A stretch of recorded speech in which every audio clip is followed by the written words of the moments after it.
Product management. Now, one of the most interesting pieces of product management is ideation. Ideation helps to create better products.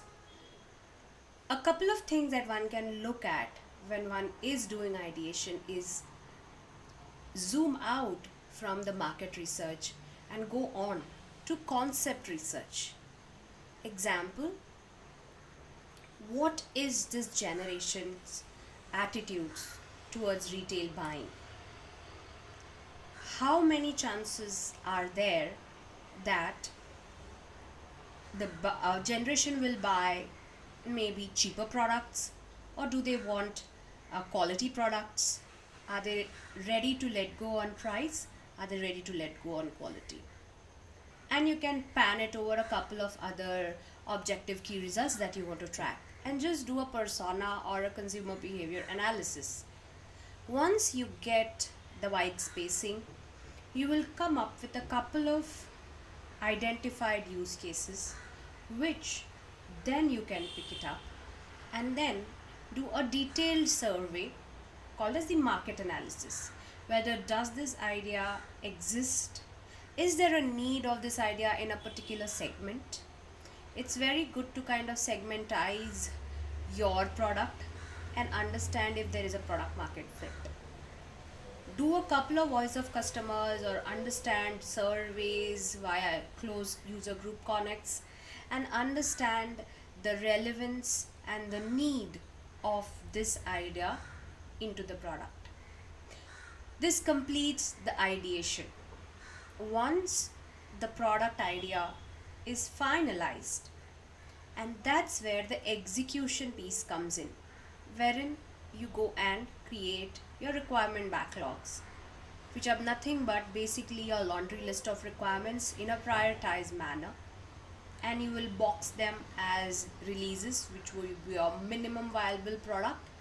Minimum viable product are those features which are needed minimum in order for the product to succeed.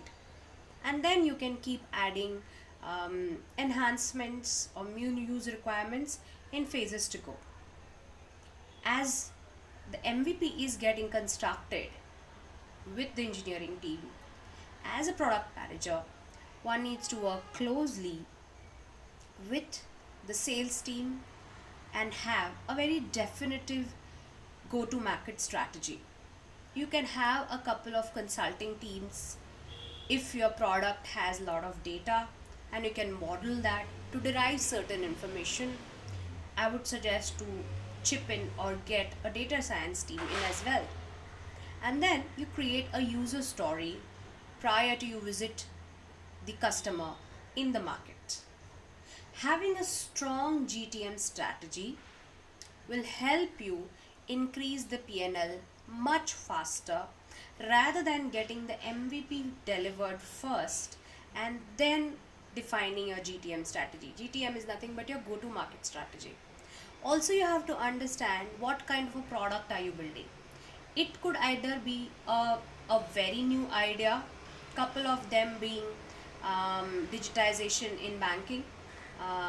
It could be entire digitization of the economy, could be education, could be agriculture. So these are major sectors where challenges needs to be solved. So if you're solving for problems which are not yet even defined, then your product market fit and your GTM changes. Whereas if you're building something over and above the existing architecture, then your GTM changes.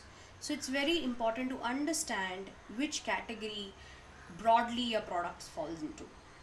A product manager needs to have a very strong vision of at least 5 to 10 years on how the product will survive and scale. So ideation, execution, and go to market strategies are the three most important pillars on which a successful product stands through.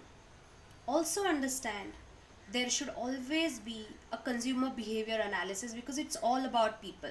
It's about people who need the product, it's about people who make the product, and it's people who consume the product. So never forget the people factor when you're defining your products.